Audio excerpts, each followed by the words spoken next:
Gloria a Dios, aleluya. Muy bien, pues vamos comenzando, hermanos. Vamos a hacer un poquito, yo creo, el día de hoy. Mi esposa y mi hija amanecieron malonas, así que es una disculpa que no están aquí. Me imagino que la hermana Gloria también por su hermana, ¿verdad, Andrea? ¿O ahorita viene? No lo ayer. Ya la hermana va bien. ¿Su esposa va a venir ahorita o anda ya con su hermana? Ah, ok. Bueno, pues hay que estar orando por Armida Zamora. Es hermana de nuestra hermana Gloria y está malita también, está entubada. Pues está orando, ¿verdad? Muy bien, mis hermanos, pues vamos a ponernos de pie y vamos a orar para comenzar. Aleluya. Los hermanos Molina andan de vacaciones allá en Cuauhtémoc visitando a Diel, así que pues no van a estar tampoco, así que esperamos en Dios que Dios los traiga con bien de regreso. Amén. Vamos a orar. Padre, en el nombre de Jesús, en esta mañana hermosa que tú nos das, Señor, te damos gracias por tu misericordia y por tu fidelidad, Señor, porque tú eres bueno y para siempre, Señor, es tu gran misericordia. Padre, en el nombre de Jesús, en esta mañana queremos rogarte por la vida de Armida Zamora, Señor, que tú tengas misericordia de ella, Señor, y que puedas obrar en su vida conforme a tu voluntad, Señor, y que ella pueda tener la oportunidad de reconocerte como Señor y Salvador, Padre. En el nombre de Jesús la ponemos en tu mano, rogándote, Señor, que tú obres en ella para sanidad, Señor, y haz en ella, Señor, conforme a nuestra petición, Señor, si es así tu voluntad. También te pido por sanidad para mi esposa, para mi hija, Señor. En el nombre de Jesús te ruego, Dios, que tú obres en sus vidas y que haya un mover glorioso de tu Espíritu Santo, Señor, sobre ellas, para que tu nombre sea glorificado en nuestro corazón y en nuestras vidas. Bendice este estudio de tu palabra, Señor, habla nuestro corazón. Bendice a los que habrán de venir. Bendice, Señor, a los que habrán de conectarse en internet. Pero sobre todo, Señor, te pedimos que salves almas en esta colonia, Señor. Hemos visto la necesidad, Señor, hemos visto que este lugar, que esta colonia necesita de tu gracia, de tu salvación, Señor. Obra con poder, Padre, en el nombre de Jesús. Amén. ¿Pueden sentarse, mis hermanos? Me ando un poquito malojón de la garganta, no la garganta, dijo una niña, ando malo de los mocos. Entonces, esperamos en el Señor que todo salga bien el día de hoy para la gloria de su nombre. Amén. La semana pasada estuvimos concluyendo un poquito lo que es el tema de la evidencia interna de la salvación. No sé si recuerdan cuál es la evidencia o cuáles son las evidencias internas de la salvación, de que somos salvos. ¿Cómo sabemos que somos salvos dentro de nosotros, hermanos?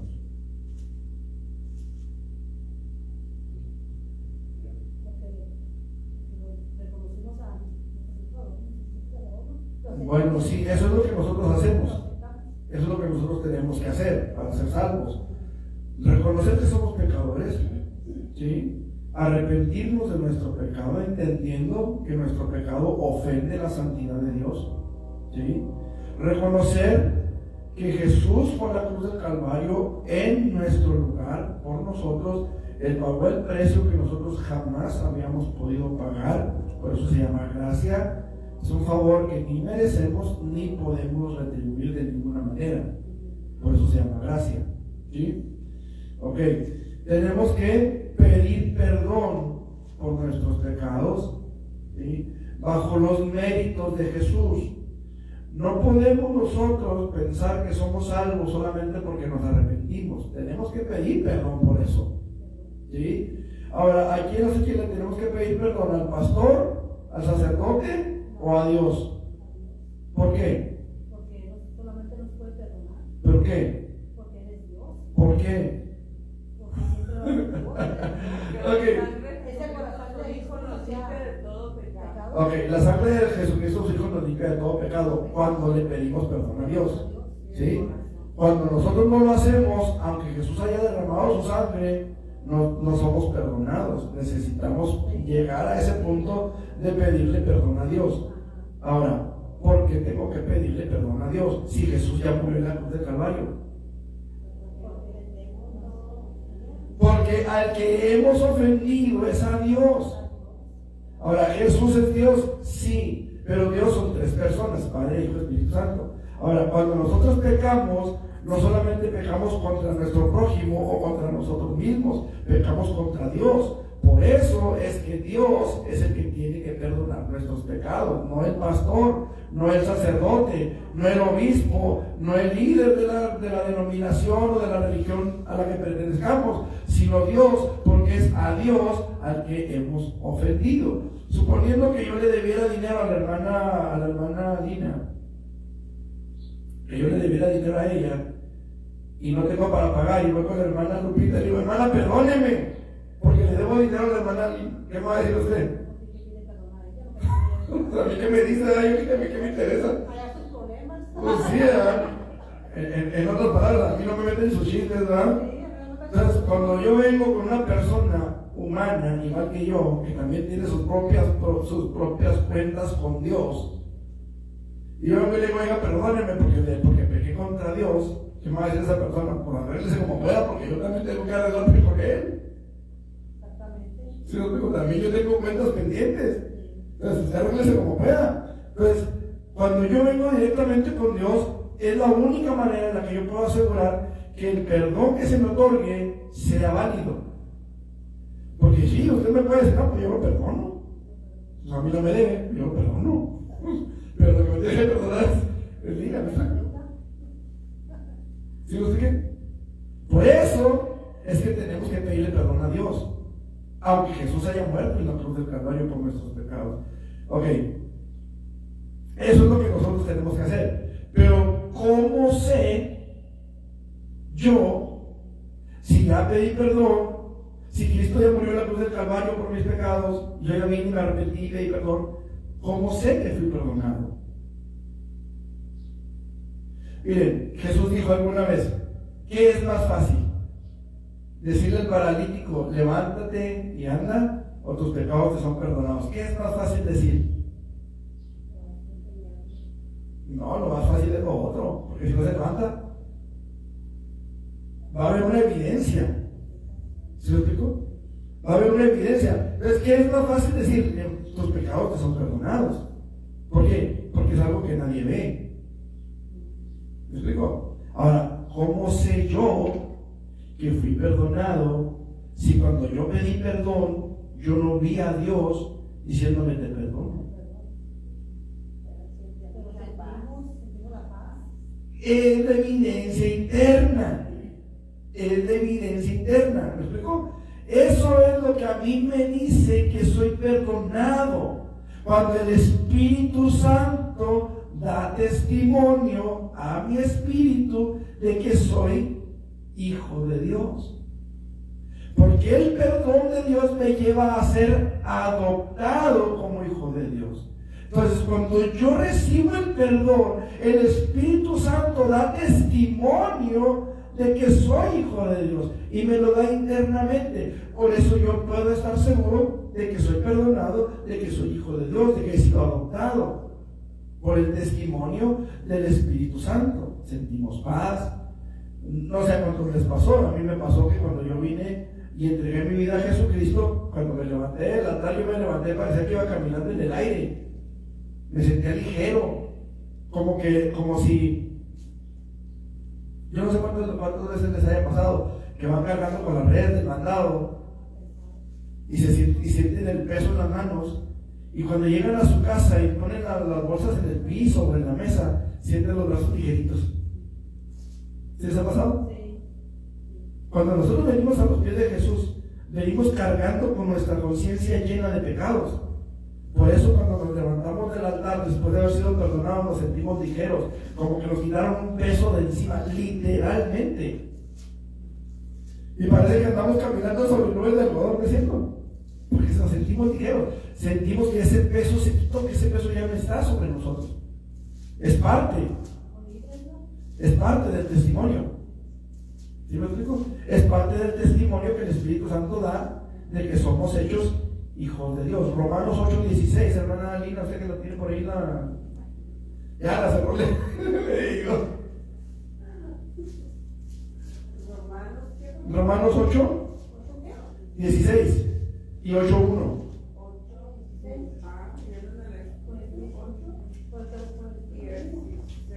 8:16, ¿qué dice? El Espíritu mismo da testimonio a nuestro espíritu de que somos hijos de Dios. Y si hijos, también herederos y coherederos con los santos, coherederos con Cristo. Ok, entonces 8:1, ¿qué dice? 8:1. Ahora pues ninguna condenación hay para los que están en Cristo Jesús, los que no andan conforme a la carne, sino conforme al Espíritu.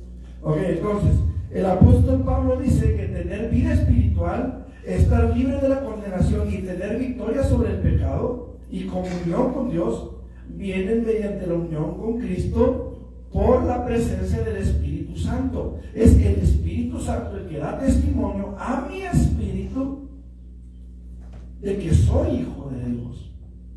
¿Me explico? O sea, aquí viene la respuesta a lo que Jesús preguntó. ¿Qué es más fácil decir? ¿Tus pecados te son perdonados o levántate y anda? En ambas cosas, en ambos casos, hay testimonio. Cuando el hombre se levanta y agarra su cama y se va, hay un testimonio de que fue sanado. ¿Sí? Pero lo que nadie pudo ver de los que estaban ahí, lo que nadie pudo ver fue lo que el hombre sintió cuando Jesús le dice: tus pecados te son perdonados, que es lo que estábamos hablando ahorita, y ese peso que se nos quita encima. Ok.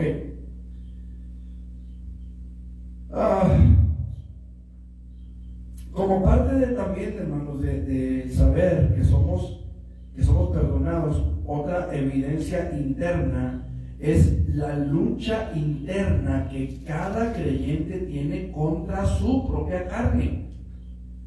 Cuando estamos en el mundo, no hay ninguna lucha por dejar de hacer aquello que queremos dejar, o que mejor dicho, que no queremos dejar. Hace unos meses atrás, una persona andaba evangelizando, compartiendo la palabra con alguien más, y le preguntó: oiga, porque llegó a un hogar cristiano, y le pregunta al varón de la casa: oiga, usted estaba tomándose unas caguamas el otro día, ¿no? Pues que sí. ¿Y no le duele? O sea, no le duele tomarse las caguamas. No, entonces usted no es salvo. Es parte del testimonio interno. ¿Explico? Es parte de las evidencias internas cuando pecamos, porque no somos perfectos. Tropezamos, caemos, nos levantamos y seguimos adelante. Pero cuando no hay ese dolor por haber caído, cuando no hay ese dolor, porque miren, a veces pecamos inconscientemente, pero a veces lo hacemos con conciencia. Y cuando no hay dolor por eso, cuando no hay un dolor por haberlo hecho, por haber pecado, y aún peor, que la gente sabe que somos cristianos y de todas maneras lo hicimos o lo hacemos, y no hay dolor, entonces esa es una evidencia de que no hemos nacido de nuevo. Y el que no ha nacido de nuevo no puede ver el reino de Dios. Y el que no puede ver el reino de Dios, mucho menos va a poder entrar en él.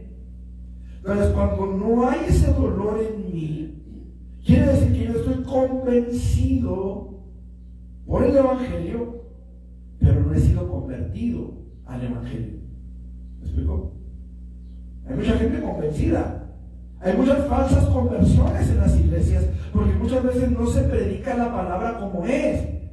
Hay veces que venga por su milagro, y ahí viene la gente por su milagro, lo hemos dicho muchas veces. Vienen, el Señor los sana, el Señor hace el milagro y se van sin haberse convertido realmente. Usted entrega su vida a Cristo y va a ser sanado. Y mucha gente le entrega su vida a Cristo para ser sanados, no para ser salvados. Y hay falsas conversiones. Hay falsas conversiones. ¿Me explico? ¿Por qué? Porque la verdadera razón para ser salvo es precisamente ser salvo. ¿Pero salvo de qué? Del poder del pecado, de la sentencia que por el pecado pesa sobre mi vida. Tengo que ser salvo de eso. ¿Me explico? Por eso es que yo necesito entender. Pablo decía: veo en mí algo que se opone a mi capacidad de razonar. Es la ley del pecado que está en mí, que me tiene preso. Desdichado de mí, ¿quién me librará, dice el apóstol, del poder de la muerte que está en mi cuerpo? Solamente Dios, dice él, a quien doy gracias por medio de nuestro Señor Jesucristo. En conclusión, no entiendo, dice él, que debo someterme a la ley de Dios, pero en mi debilidad estoy sometido a la ley del pecado. Había una lucha interna. O sea, no era de que, voy por las caguamas, ya vengo. No, había una lucha en el pero es que no puedo, es que necesito someterme, es que necesito sujetar mi carne, es que no puedo seguir haciendo esto. Y estaba esa lucha en él, ¿me explico? Ahora, la batalla es para ganarse, hermano, no es para ganar. No, pues Dios sabe que soy débil, pobrecito de mí, y ahí me voy a los ocular. Well, 6. ¿Sí lo explico? Tenemos que luchar y vencer. Ese es parte del testimonio interno de que somos salvos, de que somos hijos de Dios. ¿Está bien? ¿Sí? Ok. La evidencia externa. Ante todos los hombres tenemos que mostrar, hermanos, una vida de justicia y verdadera santidad delante de Dios. Todo el capítulo 8 de Romanos nos habla de esto. ¿Sí? En Efesios 4, 22 al 32, el apóstol Pablo escribe cómo debe de ser la vida de una persona que ha sido transformada por el poder de Dios. Dice, en cuanto a la pasada manera, de vivir, despojaos del viejo hombre, que está viciado conforme a los deseos engañosos, y renovaos en el espíritu de vuestra mente, y vestidos del nuevo hombre, creado según Dios en la justicia y santidad de la verdad. Ahora, escuche esto: despojaos del viejo hombre. ¿Qué es despojar o despojarse?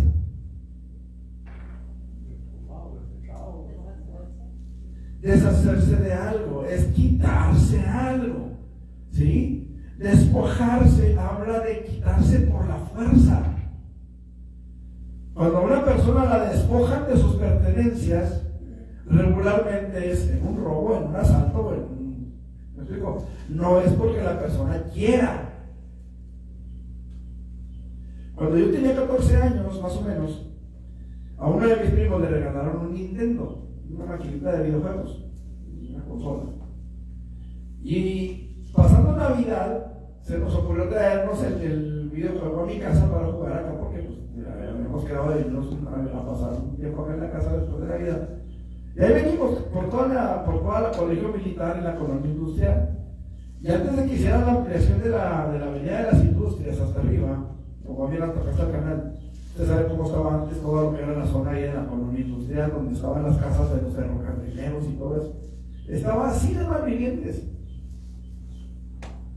Y de repente, imagínense, dos chavalos de 14 años, dos lepes, prácticamente dos niños, adolescentitos, y de repente nos salen en un callejón como 40 fulanos de 40 años, 50 años con navajas y nos quitaron el Nintendo.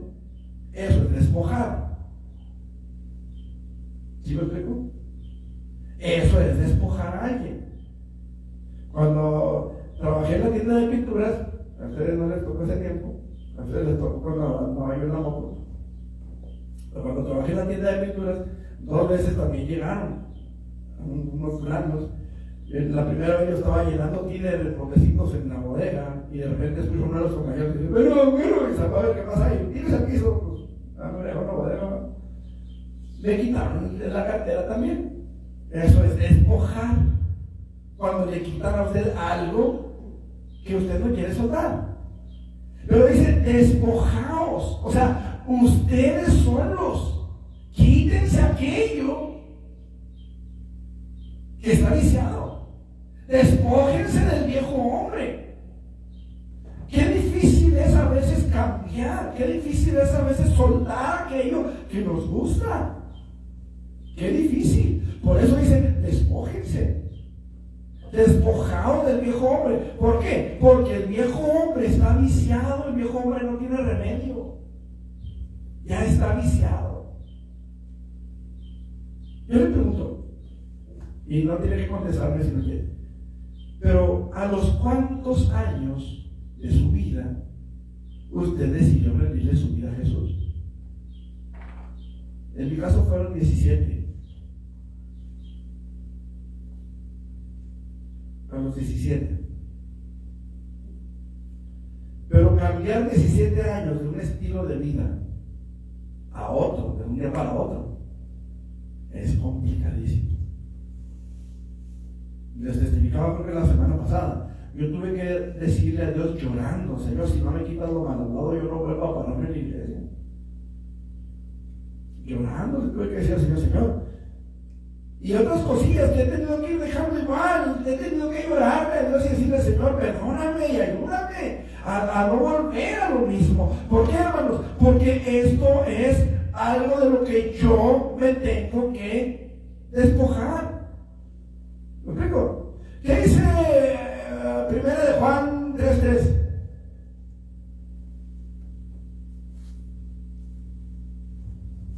¿Qué dice? Primera de Juan 3:3.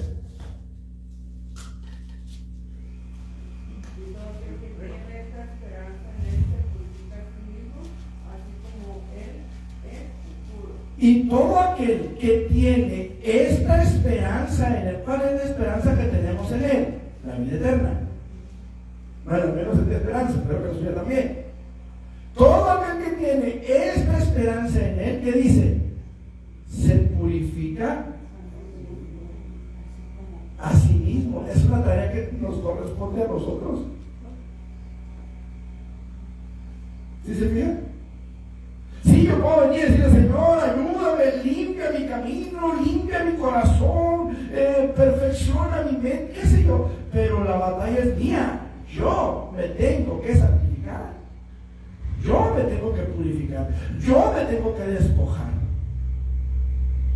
Para eso necesito al Espíritu Santo, por supuesto. Yo solo no puedo. Pero es mi tarea.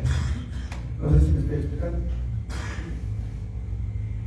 Sí, el Espíritu Santo viene y nos ayuda, pero es nuestro trabajo hacerlo. No sé si lo estoy haciendo entender pero dice: por lo cual, desechando la mentira. Escuche, desechando la mentira. ¿Quién tiene que desechar la mentira? ¿El Espíritu Santo? No, el Espíritu Santo no miente. ¿Jesús? No. La Biblia dice que nunca se vio mentira en su boca. No hubo engaño en él. ¿El Padre? No. Todo lo que el Padre nos dice en su palabra se ha cumplido. Entonces, ¿quién tiene que desechar la mentira? Nosotros. Nosotros. Hablar verdad cada uno con su prójimo, porque somos miembros los unos de los otros. Airaos, pero no pequéis. No se ponga el sol sobre vuestro enojo, ni deis lugar. Todo esto son cosas que nos corresponden a nosotros. ¿Sí me explico? O sea, podemos enojarnos, sí, somos humanos, pero no debemos dejarnos llevar por ese enojo, porque ese enojo nos va a llevar a pecar. Y luego dice: no se ponga el sol sobre vuestro enojo. ¿Qué quiere decir? Que antes de que se haga noche yo tengo que haberme puesto cuentas, y antes de que se haga noche yo tengo que haber perdonado, y antes de que se haga noche yo tengo que... ¿A eso se refiere? Sí, en parte. En parte. ¿Cuál es la otra parte? No deje que ese enojo se acumule y se acumule y se acumule, porque se van a hacer cadenas de amargura en su corazón y va a vivir toda su vida amargado por ese enojo. ¿Sabe por qué? Porque el enojo que se guarda no se apaga, crece. Crece, es como un incendio en el bosque. ¿Sabe usted que los incendios no comienzan con las llamaradotas que se pueden ver a la distancia? Comienzan con un cerillo.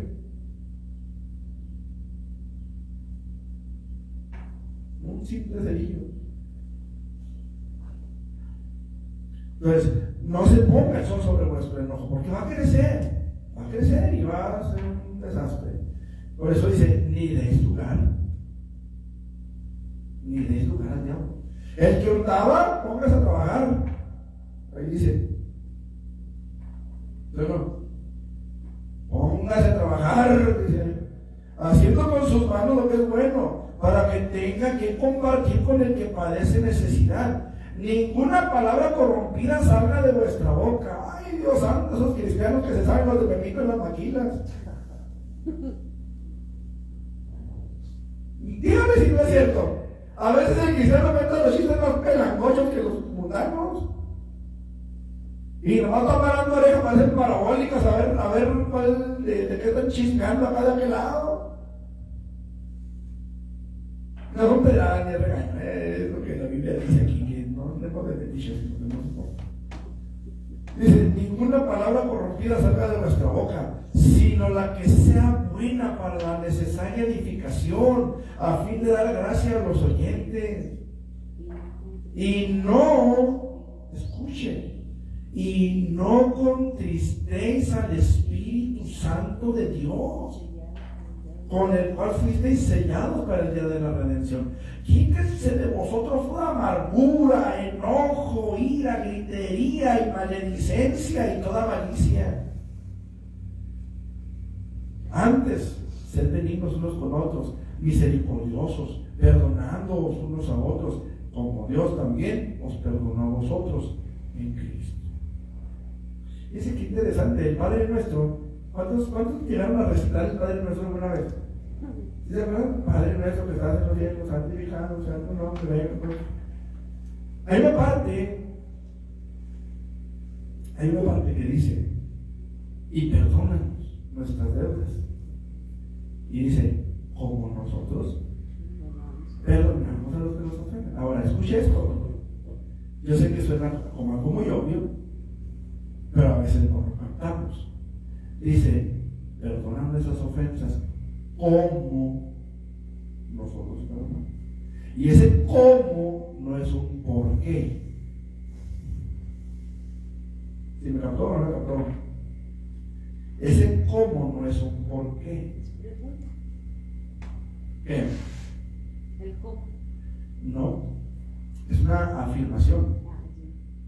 Así como yo perdono, como yo perdono, así perdoname tú a mí. La pregunta es, ¿cómo perdonamos nosotros? Te perdono, pero la próxima. Así perdonamos, así nos van a perdonar. Porque nosotros mismos lo estamos pidiendo. Perdona mis deudas como yo perdono las de los que me deben. Así como yo lo perdono a aquel por haberme insultado, así perdóname tú a mí por haber blasfemado tu nombre. Ahí es donde vemos. Cuando entendemos que ese cómo no es un por qué. O sea, nosotros pensamos que Dios está obligado a perdonarnos porque nosotros perdonamos. Que Dios está obligado a hacernos ciertas cosas porque nosotros hacemos otras cosas. Y no es así. Cuando Dios dice, cuando el Señor Jesucristo nos enseña a pedir perdón como nosotros perdonamos, nos está diciendo bien claramente, así como es la calidad de tu perdón, así es la calidad del perdón que tú puedes esperar de Dios. Si tu perdón no es perfecto, si tú perdonas pero no se te olvida, si tú perdonas pero a la primera te desquitas, haz de cuenta, porque tú lo estás pidiendo así. ¿Me explico? ¿Cuántas veces hemos dicho, Señor, hazme justicia? Porque alguien más nos ofendió. Pero si nosotros queremos que Dios haga justicia y Dios es justo, nos va a hacer justicia de aquel que nos ofendió, pero nos va a hacer justicia de aquel al que ofendimos.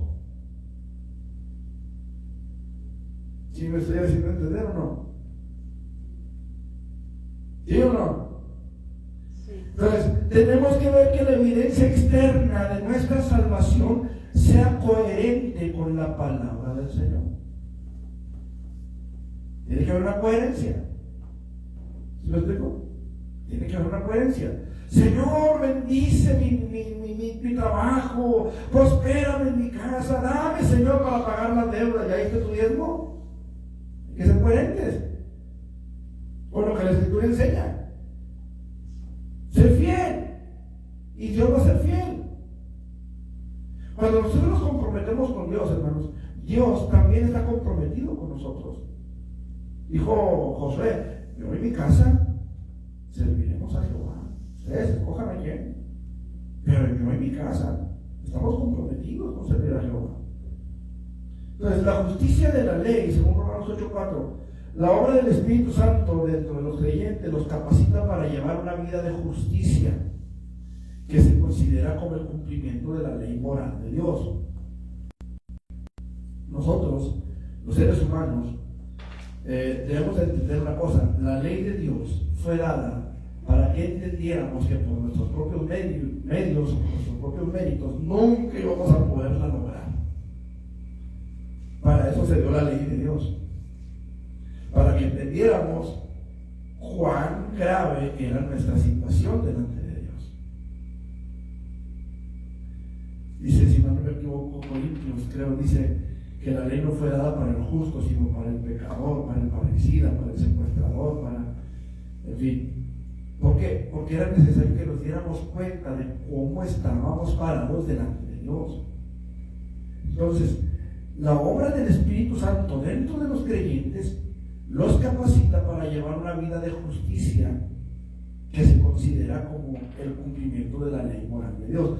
Por eso dice la palabra que Jesús es nuestra justicia, que Jesús es Jehová Tzidkenu, Jehová justicia nuestra. Porque Él es el cumplimiento de la ley para nosotros. Él no vino a abrogar la ley, vino a cumplirla por aquellos que no podíamos hacerla. Y Pedro dijo: ni nosotros ni nuestros padres. Entonces, a esto se refiere la ley de Dios. Cuando el Espíritu Santo viene a nuestras vidas, no está en conflicto la operación de la gracia con el guardar la ley de Dios. ¿Por qué? Porque nuestro cumplimiento está en Cristo. ¿Explico? O sea, la salvación es por fe, pero la fe sin obras es muerta. Entonces, lo que hace el equilibrio es la presencia del Espíritu Santo en nuestras vidas, gobernando nuestras vidas. Cuando nosotros dejamos que Él tenga el control. Muchas veces lo he dicho, no sé si aquí, pero hay gente que piensa que darle libertad al Espíritu es caerse, es tirarse al piso, es temblar, es llorar, es hablar en lenguas. Para mí, darle libertad al Espíritu, hermanos, es allá afuera. Cuando yo dejo que Él gobierne mi vida, cuando no lo sujeto a mi voluntad, cuando le digo: tú eres el Señor y tú eres el que gobiernas en mí, y no, tú eres el Señor, pero las cosas se hacen como yo quiero y cuando yo quiero y porque yo quiero, y te cuento hasta 3. Eso no es darle libertad al Espíritu. ¿Me explico? Darle libertad es decirle: Señor, aquí estoy, soy tu siervo, úsame como quieras, llévame a donde quieras, haz de mí lo que tú quieras. Eso es darle libertad al Espíritu. De repente me ha tocado y hay gente que no, en esta iglesia no le dan libertad al Espíritu. Bueno, pues si usted no se la quiere dar, pues se la dé. Pero a veces queremos manipular al Espíritu y nos tiramos al piso y hacemos un slam, como que hacen los conciertos de rock aquí enfrente, y ya le dimos libertad al Espíritu. Pues sí, le diste libertad al Espíritu, pero a tu Espíritu, no al Espíritu Santo. ¿Sí me explico? Entonces, es parte del testimonio externo, hermanos. Cuando nos damos cuenta de que nuestra vida está cambiando, que hay amor, hay gozo, hay paciencia, hay paz, hay bondad, hay benignidad, hay fe, hay mansedumbre, hay templanza en nuestras vidas, nos damos cuenta que hay un cambio que se está manifestando desde adentro hacia afuera. Esa es la evidencia externa. Cuando yo puedo ver en mí mismo ese cambio. Alguien dijo alguna vez: ¿quiere saber qué tan buen cristiano es? Pregúntele a su esposa. Y agárrese porque sabrá Dios cómo le ande yendo.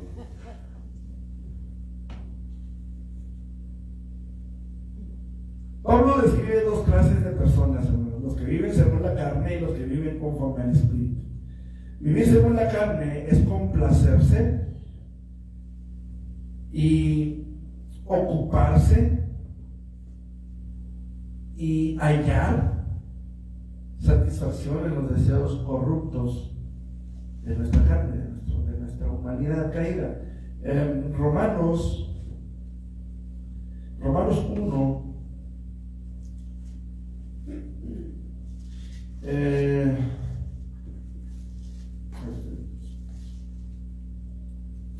versículo 32, para no meternos en todas las pedradas. 1:32, ¿lo tienen?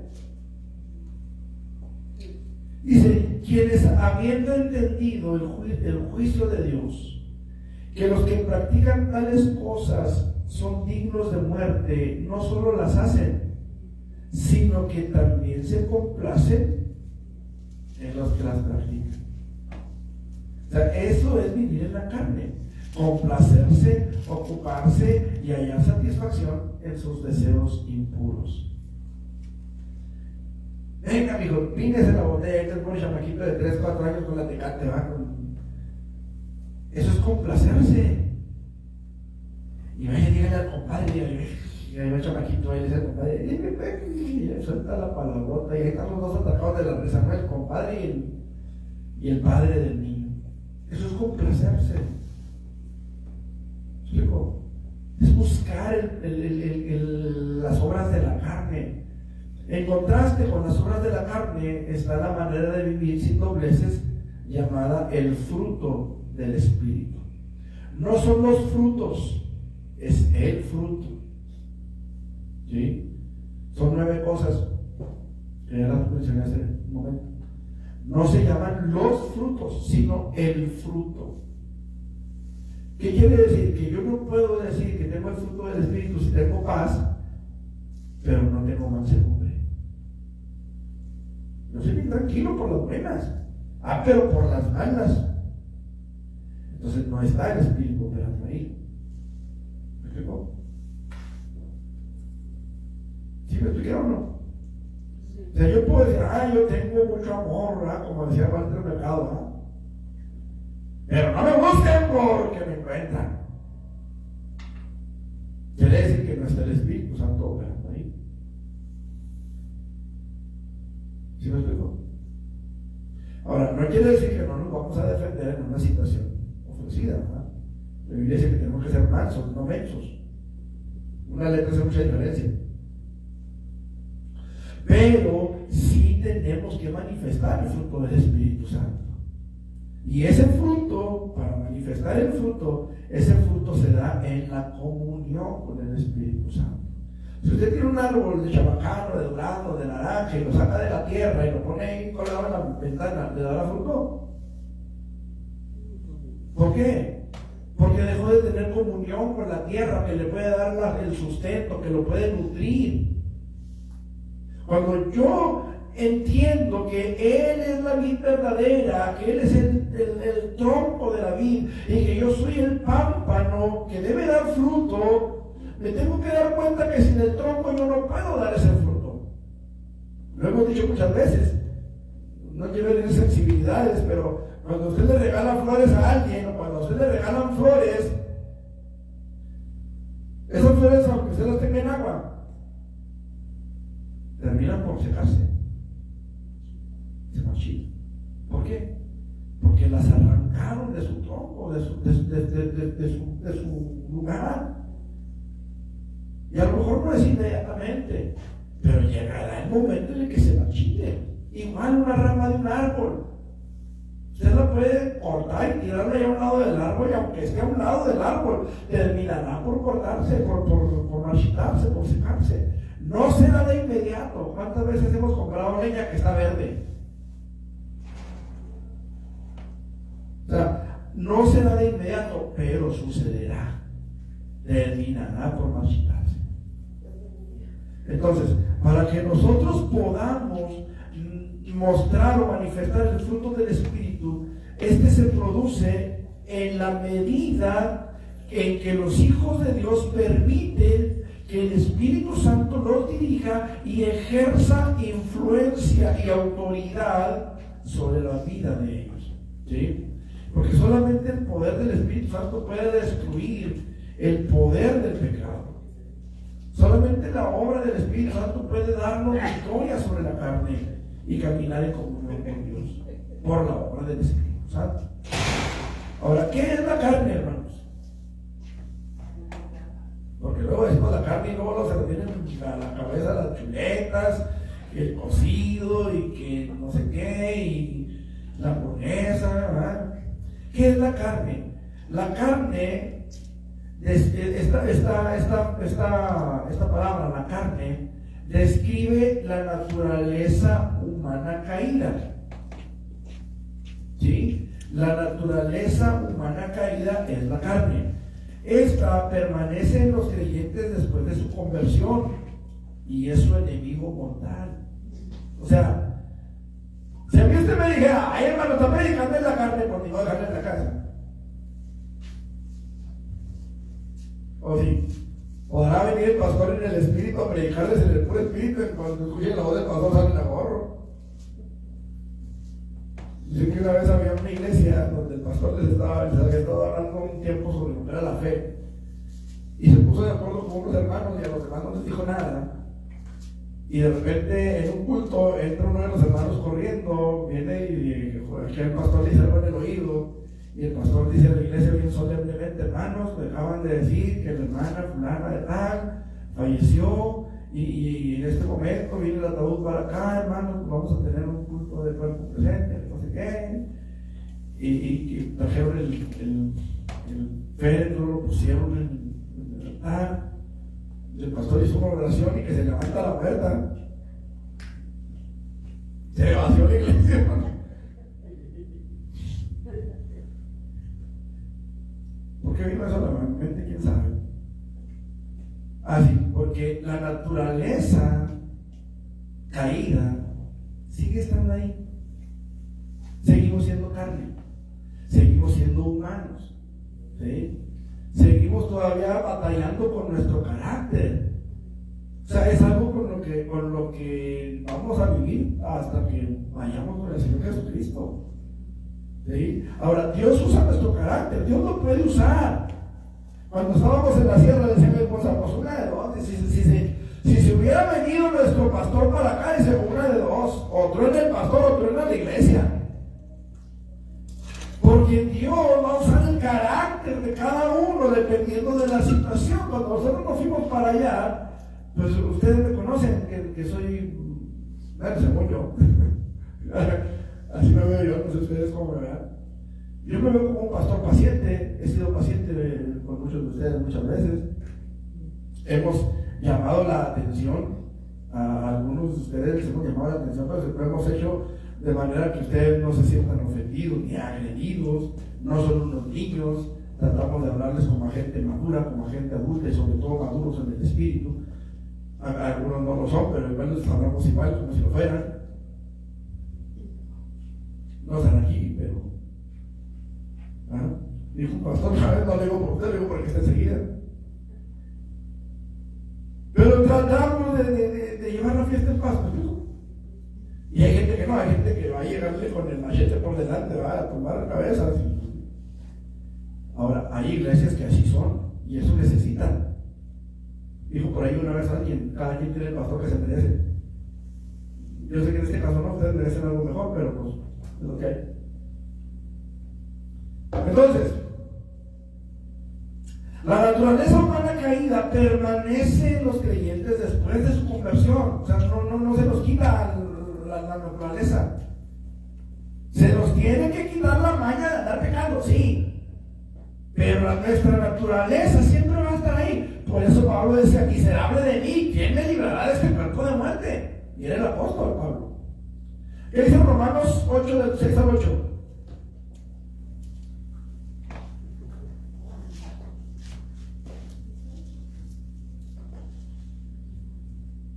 Romanos 8, del 6 al 8.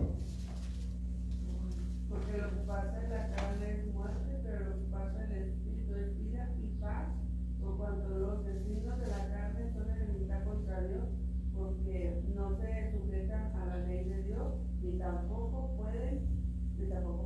Versículo 13.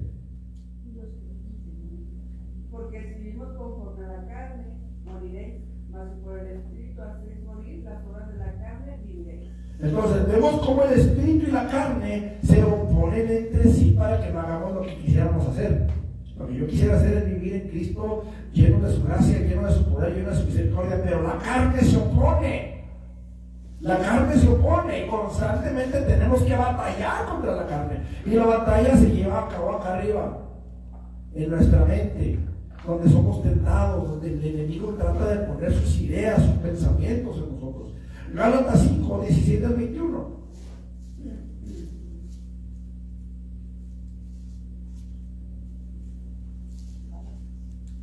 Gálatas 5, 17 al 21.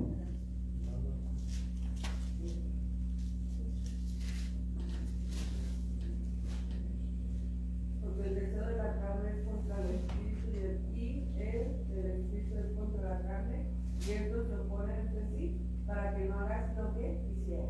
Hasta el 21. Pero si sois guiados por el espíritu, no estáis bajo la ley, y manifiestan son las obras de la carne, que son adulterio, fornicación, inmundicia, lascivia, idolatría, hechicería, enemistades, pleitos, celos, iras, contiendas, disensiones, herejías, Envidias, homicidios, borracheras, orgías y cosas semejantes a estas, acerca de las cuales os amonesto, como ya os lo he dicho antes, que los que practican tales cosas no heredarán el reino de Dios.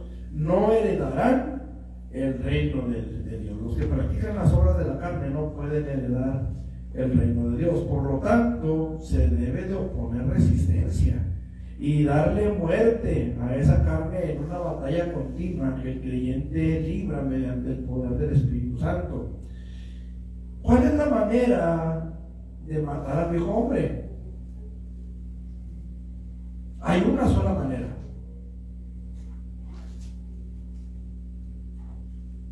De matar al viejo hombre. Y cuando digo al viejo hombre, hablo de la naturaleza caída, no hablo del hombre viejo de la casa. Que también se le puede matar igual, ¿verdad? Pero al viejo hombre de la casa se le puede matar de muchas formas. Al viejo hombre, que es nuestra carne, solamente hay una, y es matarlo de hambre. No le dé de comer al viejo hombre. ¿Cómo le damos de comer? Pues a través de los placeres carnales, a través de lo que sabemos que es pecado y lo alimentamos y lo fortalecemos de esa manera.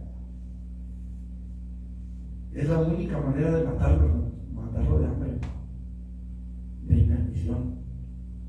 Entonces, se debe de oponer resistencia. Esa batalla se libra dentro del creyente y abarca a todas las personas. ¿Cuánta gente hemos escuchado decir, es que quiero dejar de fumar, pero no puedo dejar el cigarro? Quiere decir que hay una batalla ahí. Yo no. Ahora, algunos tenemos la ayuda del Espíritu Santo, otros no. Otros no. Ahora, para que usted, que va a una iglesia cristiana, tenga la ayuda del Espíritu Santo, tiene que buscar la comunión con Él. Porque hay mucha gente que va a una iglesia cristiana, pero no busca la comunión con Él. Jamás va a tener eso. ¿Qué dice la palabra de Dios? El que habita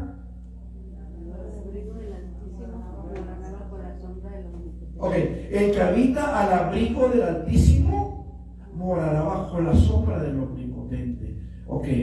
¿Y el que no habita al abrigo del Altísimo morará bajo su sombra? Es una pregunta, Si yo, vamos a suponer que esto es un paraguas, y empieza a llover, y yo agarro el paraguas, ahí con mi paraguas, estoy cubierto de la lluvia, hasta donde el paraguas puede, ¿no? Pero, si yo voy con mi paraguas, y en lugar de hacerme aquí con el paraguas, hago esto, ¿pero llevo el paraguas? Pero traigo mi paraguas. Hay gente que está en la iglesia.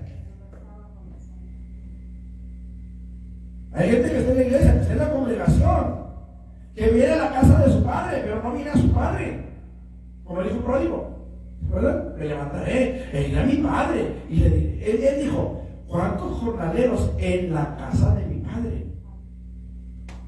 Tiene tienen abundancia de pan. Cuando él reacciona, dice, me levantaré e iré, ¿a dónde? No, e iré a mi Padre. Escuche, porque hay diferencia. Él no dijo, me levantaré e iré a la casa de mi Padre, donde los jornaleros tienen abundancia de pan. Él dijo, ¿cuántos jornaleros en la casa de mi Padre tienen abundancia de pan? Me levantaré e iré a mi Padre, no a la casa de mi Padre, a mi Padre. Hay mucha diferencia entre venir a la iglesia y venir a estar con Cristo. Hay mucha diferencia entre venir a la iglesia y venir a rendirle la vida al Señor, a alabar al Señor, a glorificar al Señor, a llenarnos de Él. Hay mucha, pero que mucha diferencia. Desgraciadamente, en muchos lugares hay gente y mucha gente que se ha conformado con asistir a la iglesia, con asistir a un lugar, a un templo, a una congregación, como le quiera llamar, pero que no han buscado realmente el tener comunión con el Espíritu Santo, el tener comunión con el Dios que puede saciar su necesidad, el tener comunión con el Dios que puede transformar sus vidas. Decía hace un momento, cuántas campañas y mega campañas hemos visto de personas que vienen por un milagro. Ven por tu milagro y vienen y son sanados, que de cáncer, que de sida, que de esto, que de aquello, y se van con su milagro. Pero como nunca se les confrontó con su pecado, se van con su pecado también. Y dicen, yo soy salvo. Y tengo testimonio de que soy salvo, porque fui sanado. Escuche, una cosa es que haya poder en el nombre de Jesucristo para sanar enfermos. Y otra cosa es que esos enfermos sean confrontados con su pecado y vengan a reconocer que son pecadores y a recibir la salvación de sus almas. Aquí es donde muchos predicadores fallamos a veces, porque no confrontamos a la iglesia con la realidad de que Cristo demanda santidad, de que Cristo exige santidad y de que nosotros necesitamos santidad para poder estar ante un Dios santo. Entonces, qué importante es que los que predicamos siempre estemos conscientes de que nuestra responsabilidad al predicar es presentar a un Cristo santo, a un Cristo fiel, a un Cristo que perdona, pero a un Cristo que hace justicia. De repente malentendemos ciertos pasajes de la Escritura. Hay un pasaje que dice, Él es fiel, Él no puede negarse a sí mismo. Si nosotros fuéramos infieles, Él es fiel, dice. Él no puede negarse a sí mismo. Y a veces de ese solo versículo hacemos toda una doctrina y no nos ponemos a pensar que de lo que está hablando ahí es de la palabra de Dios, de que Dios es fiel a su palabra. Y si Él dice que el alma que pecare morirá, Él es fiel a su palabra. ¿Sí me entienden? Y el alma que peque morirá. Pero también la palabra de Dios dice que Él es fiel a su palabra. Y si Él dice que Él perdona los pecados de aquel que se arrepiente genuinamente, entonces Él perdona los pecados de aquel que se arrepiente genuinamente, porque Él es fiel a su palabra. Entonces, ¿qué dice Gálatas 5:16? Digo pues, andad en el Espíritu y no satisfagáis los deseos de la carne. Este conflicto dentro del creyente continuará durante toda su vida terrenal, si al fin ha de reinar con Cristo por la eternidad. ¿Qué quiero decir con esto? Que si yo quiero reinar con Cristo por la eternidad, tengo que pelear esa batalla todos los días, todos los santos días y todos los días santos. Pablo dijo, he peleado la buena batalla, he acabado la carrera, he guardado la fe. Pero esa batalla es siempre.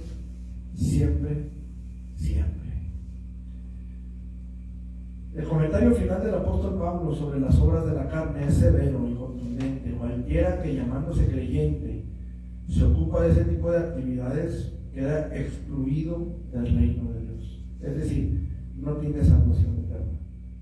Por ejemplo, algunos en Corinto estaban engañados a creer que aunque dejaran de tener comunión con Cristo, lo negaran y vivieran desordenadamente, todavía estarían salvos, todavía serían salvos, ¿verdad? Seguros de su salvación y su herencia en el reino de los cielos.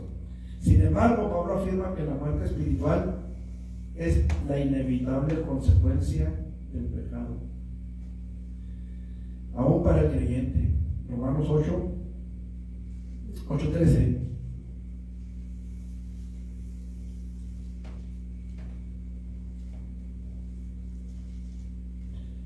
Porque si vivís conforme a la carne, moriréis, mas si por el Espíritu hacéis morir las obras de la carne. Ahora, esta carta es escrita a los romanos, pero no a todos los romanos. ¿Sí saben a cuáles romanos estaba escrita esta carta? ¿Para quiénes? Para la iglesia que estaba en Roma. Esta carta está escrita para los creyentes. Esta carta, Romanos, es teología pura. Pura teología. Creo que acomoda. ¿Quiere usted tener un compendio teológico profundo? Romanos y Juan, el Evangelio de Juan. Pero Romanos es teología pura, hermanos. Es escrita para gente creyente en Roma. Y a ellos Pablo les está diciendo: si viven por la carne van a morir. Si viven por el Espíritu van a vivir. Primero los Corintios capítulo 6, versículos 9 al 11 dice: ¿no sabéis que los injustos no heredarán el reino de Dios? No erréis, ni los fornicarios, ni los idólatras, ni los adúlteros, ni los afeminados, ni los que se echan con varones, ni los ladrones, ni los avaros, ni los borrachos, ni los maldicientes, ni los estafadores heredarán el reino de Dios. Y ojo, les está diciendo a la iglesia en Corinto: esto veáis, o sea, ya no, mas ya habéis sido lavados, ya habéis sido santificados, ya habéis sido justificados en el nombre del Señor Jesús y por el Espíritu de nuestro Dios. Ya fuiste lavado, ya fuiste santificado, vive como tal. Vive como tal. Santiago 1:15, por esto estamos casi terminando, porque ya está tardecito. Santiago 1:15.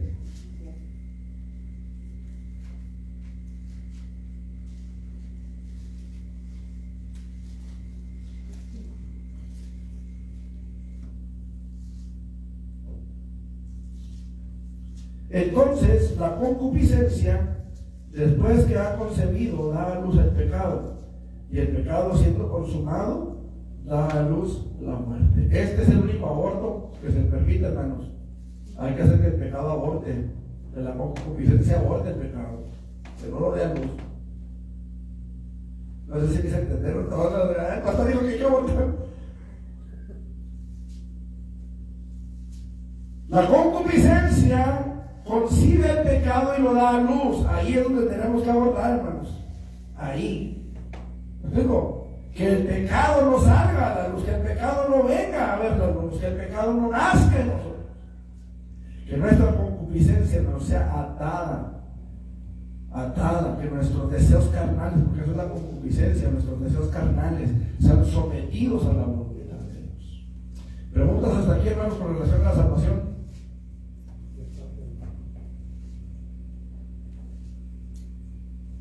¿Me entendieron todos? ¿Se quedaron en safe? Es todo. Bueno, pues si no hay preguntas, hermanos, vamos a ponernos de pie, vamos a prepararnos para el culto. No me quedaría 6, sí entendí. Pues como dijo, yo pensé que se acabaste. La viejita la agarró en privado a él. Doy unos bibliazos en el ojo para que no. No, le decían: vamos a orar. Padre, en el nombre de Jesús te damos gracias por tu misericordia, gracias por tu fidelidad, gracias porque nos enseñas cada día, Señor, cómo debemos vivir el cristianismo, Padre. Gracias te damos por los pecados que has perdonado, Señor, y gracias te damos porque has estado ahí para redarguirnos siempre que hemos fallado, Señor. Gracias te damos, Padre, porque hoy podemos estar en pie solamente por tu pura gracia y misericordia, Señor. Gracias te doy, Señor, porque hasta aquí tu mano nos ha sostenido. Te ruego, Señor, ponga sanidad en el cuerpo de mi esposa y en el de mi hija, así como también, Señor, en Armida Zamora, Señor, en el nombre de Jesús. Glorifícate, Señor, en cada una de estas necesidades y permite que tu nombre, Dios, sea glorificado en el nombre de Jesús. Amén. Amén. Gloria a Dios. Bueno, mis hermanos, vamos a prepararnos para nuestro culto. Miguel, ¿no está Miguel ahí?